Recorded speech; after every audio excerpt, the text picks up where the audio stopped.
An ka foli bɛ aw bɛɛ lajɛlen ye.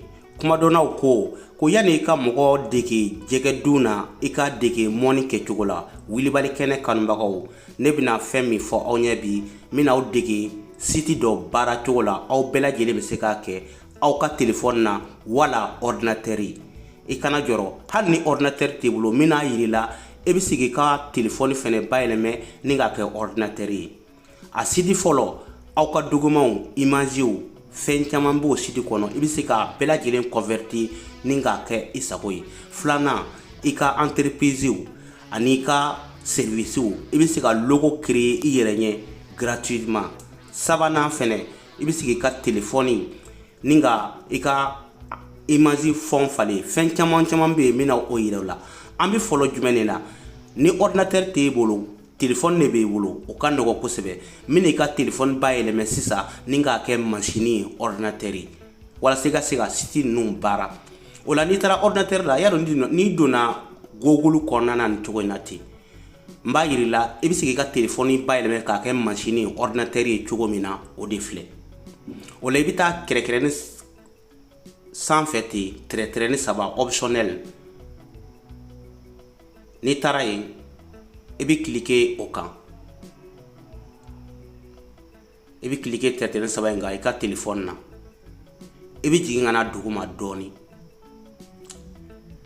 I bɛna ye a sɛbɛnlen bɛ yɔrɔ dɔ la yan duguma ko version ordinateur. Dɔw ta ye version bureau, ça dépend, mais a kɔni bɛ sɛbɛn nin cogo in na. I bɛ cliquer o kan. Automatiquement i ka téléphone bɛ bɔ téléphoniya la k'a kɛ ordinateur ye. I bɛ se ka don sitew kɔnɔ. N balimakɛ, n balimamuso, n tun bɛna ɲinɛ k'a fɔ i ɲɛna i kana ɲinɛ ka video partager, bawo bi video in bɛna jɛn kosɛbɛ. O la i bɛ don site o site kɔnɔ, ni i ye nin option in kɛ, site ninnu bɛɛ bɛ yɛlɛmɛ k'a kɛ i bolo i ka téléphone ni k'a kɛ ordinateur ye. K'a fɔ i ɲɛna video in bɛna jɛn. N b'a ɲini fɛ i ka video in lajɛ, surprise caman b'a kɔnɔna na. N y'o de fɔ i ɲɛna n ko n bɛna i lakalan, i bɛ se ka baara caman kɛ i ka téléphone na ni k'a sɔrɔ i ma taa bureau la i bɛ mɔgɔ ɲininka. Tant que ni abonné bɛ Wilibali kɛnɛ na, don o don ko kura de b'an bolo yan. O la sisan an ka téléphone yɛlɛmɛna k'a kɛ ordinateur ye, an bɛ se ka taa site caman kɔnɔ. O la n tɛna segin to kɔfɛ, n bɛna a bɛɛ lajɛlen fɔ aw ɲɛ. O la nin y'a yɛlɛmɛlen k'a kɛ ordinateur ye.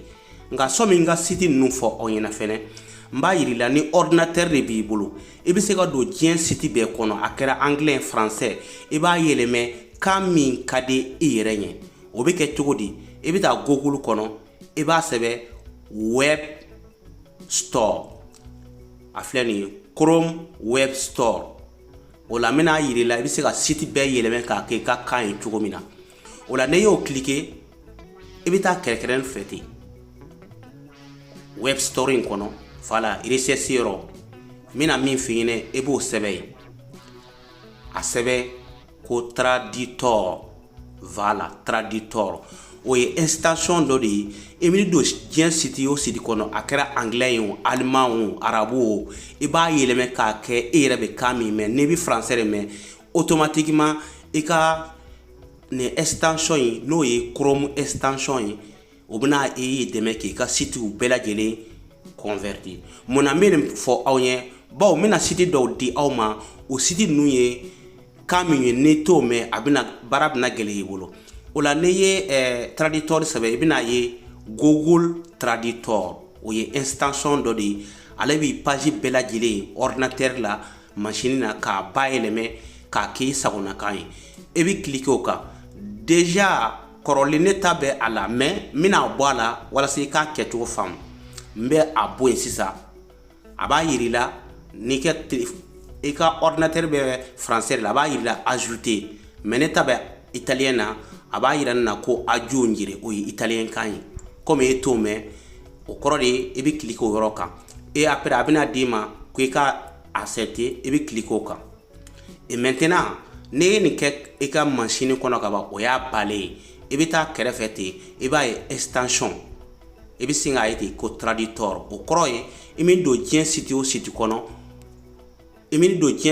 kɔnɔ, a b'a tradi. Vous voyez, nin site in filɛ nin ye, ne bɛ fɛ k'a tradi sisan, mbi cliquer traducteur ke bina langue nuna e bi cliquer au kan après e ba langue changer vous voyez bien kono langue ba bébé a bela jelen be ya o la langue min kadien dron e bi extension e ba blola o la min do shiti nan kono e ba aba traduire o la mi do site folo kono e ba seben dron pdf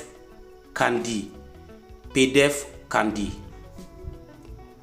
ne yo sebe bi cliquer lien folo inga ni site mi permettre ki ka fen chama ka converti o la nimbe italien na eti italien femme mais na ka de extension do fene be ba so langue bi se ka changer e bi cliquer drapeau yoro kan e bi na langue bela jile oh comme e bi français me ne bi nta yele ka ka français vous voyez mba bla français là e ba drapeau ni bi se ka changer aba yiri la converti pdf o ye converti pdf fen chama ba kono quoi mba bela jile finyena ka fo awnye ambi video ke fen chama nga pour que mo ka fam aya ujija kan video nkolongolo ka se bureau kono mo ma bawo nimbe mo chama sarve bureau kono ani barakero la ani yoro chama na ay video partager ko sebe bela jile nga bo kalama o la sania aye ba ko convertir un fichier et puis ni yoro ina ibina ko ajouter un fichier o kroye e makobe ka femi ka o converti et bo ajouter ya o la mbi cliquer ajouter fichier nka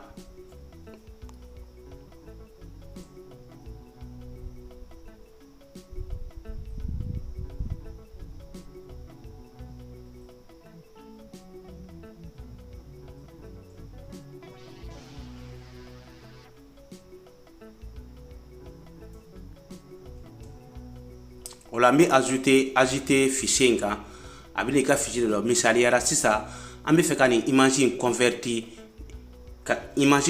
ka pdf ina fo document mo chama bo kalama pdf site kono o dronte fen chama be ni ira duna site kono bi se ka fen chama fam ka ke site na et voilà aba yiri la converti et bi cliquer converti quand vous voyez avec à convertir ninga bo image la ka ke document et voilà no apana tro abina yiri la et puis site ni belle jeli me ke gratuit et puis siki ka fichier et ba ko télécharger fichier et puis cliquer au kan déjà aba télécharger ya voilà anga télécharger ma bana ambi cliquer akan abika ika imagine voilà ni imagine no ya anga logo ni ambi sika ka pdf ina fo document o la bita download la no télécharger mai vous voyez comme ça ni fon fenke abina bela jilin dia ina fo document et yo famuya ok merci o la ngata site dowre la tugumbo fena yira wala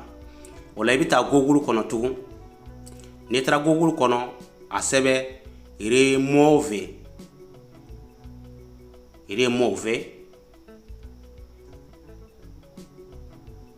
z mo point ai remove zo.ai ola ebi cliquer lien follow kan lien mi fleni no de image bako ni fenebe anglais na mais kana joro ne extension sigidron aba ile ka kinye français abena fenye ya kwikika image lado akono nyo fenye ngo de video damene na ngo video mi jenye parce que explication chama ba kono voilà et mais extension o la mi fe ka page ka converti ka bo anglais na ka ke kamin kadire ne cliquera extension ka directement abisiki ka page converti e ba la langue min kadire wala sika site num bela jelen fam o famu na sisa ok maintenant na nga kana no e français awu mi me et puis cliquer ajouter une photo avec un ka téléphone kono photo wala machine kono photo kan et o yoro bela jelen avec a bela jelen converti ame ban flo surprise wera be ejije ka video bela jelen lake e kana nyine fene ka partager o la sisa maintenant abena yile manga image avec a labara sisa wala sa ka fombo ala ka soroima et voilà image forme bɔla la sisan.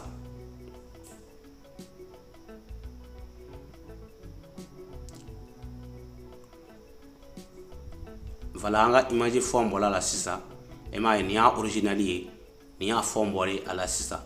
E dan ye ka taa kɛrɛfɛ dɔrɔn i b'a sɛbɛlen ko download kɔrɔ tɛ dɔwɛrɛ ye, o de ye téléchargement. Et après il va télécharger. Il y a plein de choses. Il va se segin a kan tugun. À la fin an bɛna site laban min di aw ma.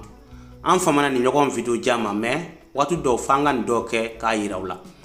I bɛ taa Google kɔnɔ tugun, site troisième site o de filɛ nin ye. I b'a sɛbɛn Brown B